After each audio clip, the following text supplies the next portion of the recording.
let's move on to another quarterback who I love. I bought into this guy since his second year with the Baltimore Ravens. And that's, of course, Lamar Jackson. Now, as you know, John was talking about in that comment, and I agree with the comment. I think Baltimore is going to win the AFC North this season.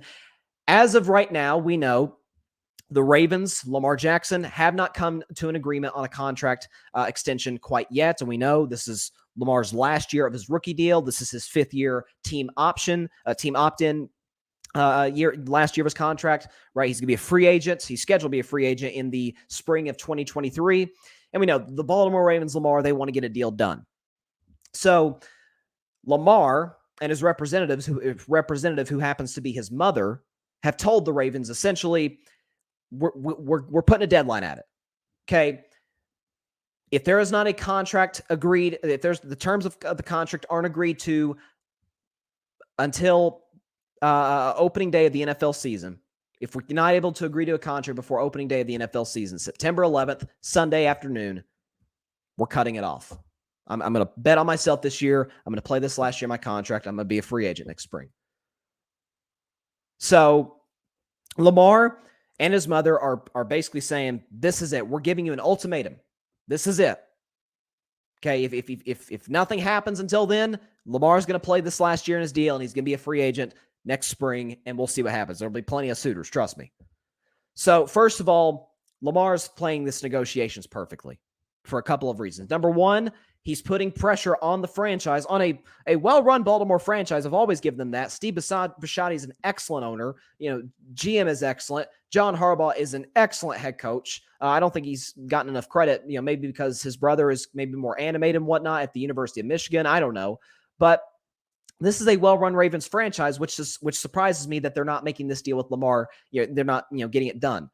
But Lamar is saying, here's when we want this done. We're putting pressure on you. If we don't get anything done, I'm going to be a free agent in 2023. The second reason he's going about this exactly right, because other quarterbacks in the same position have done the exact same thing and gotten paid. They got the bag and then some. Going back to Dak Prescott, this is exactly what he did. Although Dak had to play in the franchise tag, I hope Lamar does not have to play on that because I despise the franchise tag. But Dak came to the table. Dak and his reps came to the table with Jerry Jones, Stephen Jones. They said, we want $30 million. And Jerry and Stephen famously went to the combine and said, no, he's going to have to take a hometown discount. So Dak and his reps upped the price to reportedly $35 million. Jerry and Stephen still wouldn't budge. And it wasn't until Dak got hurt in week 5, the Cowboys offense sputtered without him the rest of the season, until they recognize we might want to go ahead and get this deal done. Because if we don't, we're going to have to pay Dak. Either we're going to lose Dak, and then we're really screwed, or we're going to have to pay him even more than we want to now. So we're going to go and give him $40 million a year. And remember, everybody, this is, just a year ago. It was like, oh, my God, how you can pay Dak Prescott $40 million a year? He's not even in the top 5 highest paid quarterbacks now. The money just gets higher and higher. Everybody freaked out about Kyler. A year from now, 2 years from now, Kyler's probably not going to be one of the highest paid quarterbacks, or 5 highest paid quarterbacks, because Burrow's going to get paid. Herbert's going to get paid. So, and there's going to be, future quarterbacks down the line who are going to get paid even more than those guys.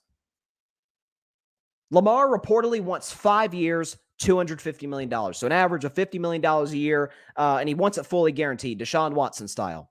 Everybody's like, well, how can you do that?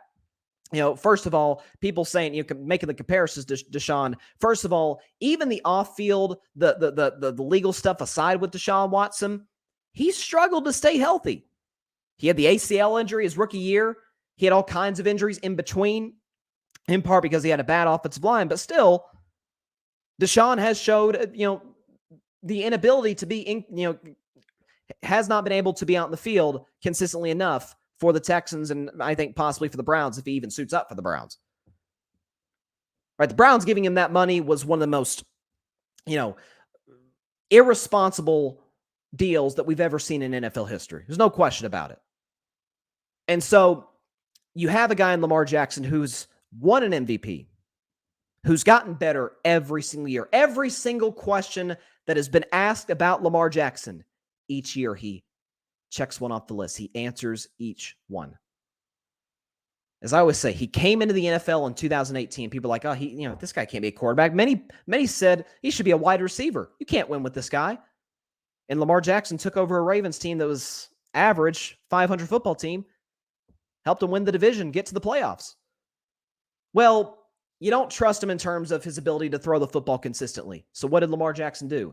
He led the league in touchdown passes the next year and pulled a Tom Brady, won the unanimous MVP. But then he played horribly in the playoff loss to Tennessee. And we're like, oh, you can't win the playoffs with him. Okay. The next year, he plays that team he got smoked against, the Tennessee Titans, on the road. And he is the number one reason the Ravens won that football game. Well, he can't play from behind. Well, that's funny. He had 2 comebacks in the fourth quarter a year ago against elite teams, by the way, in which he trailed by double digits in the fourth quarter. Kansas City and Indianapolis. Against Indianapolis, he was down 19 points. Came back to win both games. So every question that's been asked about Lamar Jackson, he's answered it every year. And so Lamar's sitting there saying, what do you want me to do? I'm the most dynamic player at the quarterback position because of my arm and because of my legs. I am the heartbeat of this franchise, the unquestioned leader in that locker room. They can't win without me, as evidenced by last year. What do you want me? I've shown an ability to beat good teams, to win in the playoffs, to lead the league in touchdown passes, to rush for over 1,000 yards. I mean, I get where Lamar's coming from. He's like, y'all are freaking out about $50 million a year. You just wait till next year when Burrow and Herbert get paid. So I totally back Lamar on this. I totally get where he's coming from a business and from a football perspective. Does it not help that he doesn't have a qualified agent? Maybe. But remember, DeAndre Hopkins, by himself, he was his own agent a couple of years ago, negotiated that contract extension with the Arizona Cardinals. It can be done. Bet on yourself. Especially if you're an elite player. Baker bet on himself last year. He was an elite player. It failed miserably. He's in Carolina now. I'll talk about that in the next segment. Dak bet on himself and won. Lamar is betting on himself. He will win. Is it with the Ravens? You would certainly like to think so. Could be with someone else, though.